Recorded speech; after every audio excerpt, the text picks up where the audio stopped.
عقبۃ الاولیٰ، جب نبوت کا 13واں سال شروع ہوا تو مدینے سے کچھ لوگ جو تھے وہ حج کے لیے نکل گئی۔ تقریباً اس میں 70 سے لے کر 73 تک مرد شامل تھے اور 2 عورتیں بھی اس میں شامل تھے۔ ان لوگوں نے راستے پر یہ مشورہ کیا کہ ہم جاتے ہیں، حج ادا کرتے ہیں اور واپسی میں رسول اللہ صلی اللہ علیہ وسلم کو اپنے ساتھ مدینے میں لے آتے ہیں۔ تو ان لوگوں نے حج ادا کی۔ اس کے بعد رسول اللہ صلی اللہ علیہ وسلم سے ان لوگوں نے ملاقات کی۔ ملاقات کچھ اس طرح ہوا کہ مکے والوں سے، مشرکینوں سے یہ لوگ جو تھے وہ بہت ڈرتے تھے، کیونکہ مشرکینوں کا بہت زیادہ پاور تھا، ان لوگوں پر ظلم جو تھا وہ کرتا تھا۔ تو ان لوگوں نے رسول اللہ صلی اللہ علیہ وسلم سے چپکے سے ملاقات کی، اور رسول اللہ صلی اللہ علیہ وسلم رات کے وقت جو تھا ان لوگوں سے ملاقات کی۔ ایک چٹان کے نیچے، ایک ندی کے کنارے پر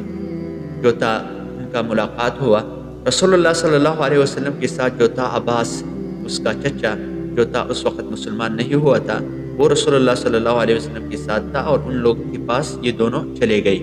تو سب سے پہلے عباس نے ان لوگوں سے کچھ باتیں کی، اور ان لوگوں سے، مدینے والوں سے عباس نے کہا کہ یہ جو ہے، یہ میرا بھتیجا جو ہے،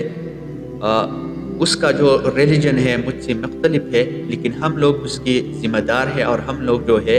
اس کے جو ہے ذمہ داری ہم نے لی ہے۔ اس پر جو ہے کوئی بھی شخص ظلم نہیں کر سکتا، کوئی بھی شخص اس کو نقصان پہنچا نہیں سکتا، کیونکہ اس کے وجہ سے ہم کچھ بھی ہونے کے لیے تیار ہیں۔ اگر آپ لوگ اس کا اسی طرح حفاظت کر سکتے ہو جیسے ہم اس کی حفاظت کرتے ہیں اور ہم نے اس کی ذمہ داری لی ہے، تو آپ لوگ جو ہے اس کو اپنے ساتھ لے جائیے۔ اگر آپ لوگ اس کی حفاظت نہیں کر سکتے اور اس کی ذمہ داری نہیں لے سکتے، تو ابھی اسی وقت اس کو چھوڑیے، کیونکہ ہم لوگ جو ہے اس کی حفاظت کرتے ہیں اور اسی کے لیے کچھ بھی کر سکتے ہیں۔ تو مدینے والوں نے کہا کہ ہم لوگ جو ہے اس کی حفاظت کرتے ہیں اور اس کے ساتھ ہم لوگ بیعت کرتے ہیں۔ تو رسول اللہ صلی اللہ علیہ وسلم نے ان لوگوں سے اس کے بعد باتیں شروع کی۔ تو رسول اللہ صلی اللہ علیہ وسلم نے ان لوگوں سے کہا کہ اگر آپ لوگ خوشی کی حالت میں ہو یا غم کی حالت میں ہو، آپ لوگ میرا ساتھ جو ہے کبھی بھی نہیں چھوڑیں گے، اور آپ لوگ جو ہے امر بالمعروف نہی عن المنکر جو ہے اس پر عمل کریں گے، اس کا دعوت لوگوں کو دیں گے، اور آپ لوگ جو ہے میرے اس طرح حفاظت کریں گے جیسا کہ آپ لوگ اپنے بچوں کی اور اپنی بیویوں کی حفاظت کرتے ہیں۔ اگر آپ لوگ ان باتوں پر جو ہے بیعت کر سکتے ہیں تو میرے ساتھ بیعت کرو، اگر نہیں کر سکتے تو بیعت میرے ساتھ نہ کرو۔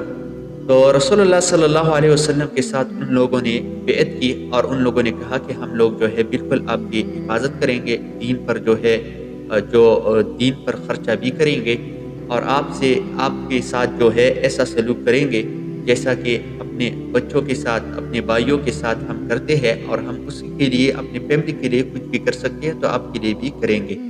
تو رسول اللہ صلی اللہ علیہ وسلم کے ساتھ انہی باتوں پر ان لوگوں کا بیعت ہوا۔ پھر رسول اللہ صلی اللہ علیہ وسلم نے ان لوگوں سے کہا کہ آپ لوگ جو ہے چپکے سے اس جگہ سے نکل جاؤ۔ وہ لوگ اس جگہ سے نکل گئے اور مدینے کی طرف روانہ ہوئے، اور رسول اللہ صلی اللہ علیہ وسلم جو تھا اس وقت ان لوگوں کے ساتھ نہیں گیا، کیونکہ رسول اللہ صلی اللہ علیہ وسلم کو جو تھا اللہ رب العالمین کی طرف سے امر نہیں تھا۔ اسی کے بعد رسول اللہ صلی اللہ علیہ وسلم نے ہجرت کی تیاری شروع کی۔